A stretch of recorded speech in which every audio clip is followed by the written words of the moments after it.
Naked Amongst the Statues is a good way to begin a poem. Particularly one entitled Naked Amongst the Statues, especially if naked amongst the statues is something you have actually been. But here's where I confess I have never been naked amongst the statues. I have never been naked. My body is a small frost turning the garden gray. My desire is a trash bag bound around the face of God. The simple truth is not yet. The simple truth has taken up residence in the synagogue of my ear, a line I borrowed from Stanley Kunitz, and certainly the best line in this poem. Naked amongst the statues implies a kind of recklessness, a kind of breaking onto the grounds of belligerence. What is terrific is imagining the statues themselves are naked, and that my counterfeit nudity grossly offends the more genuine nudity of marble. My nudity has never been my nudity. It belongs, you see, to the moths.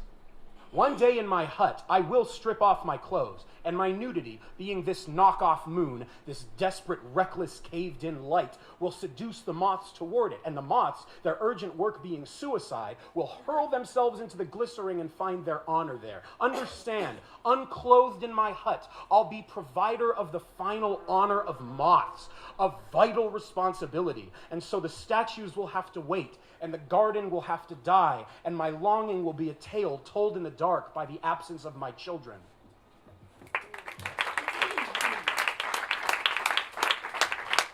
I grew up in the suburbs, which is what it is.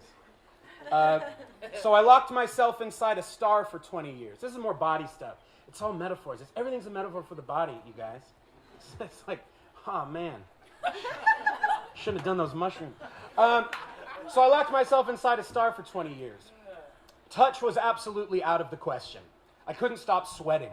My heart, a butterfly pinned to a glacier. Empires fell inside my mouth. I touched myself like a pogrom and broke my sex into a history of inconsequential shames.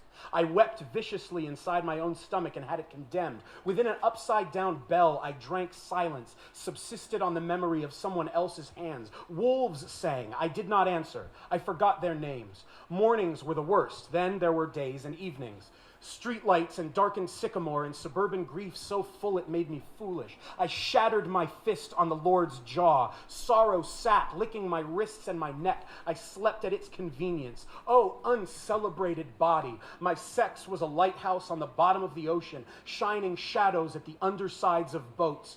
Desperate for the making of those candy-throated ghosts, I found the rooms between the violence of comets. I threw myself into anything's path, even the sky bent around me. How lonely to be something that nothing wants to kill.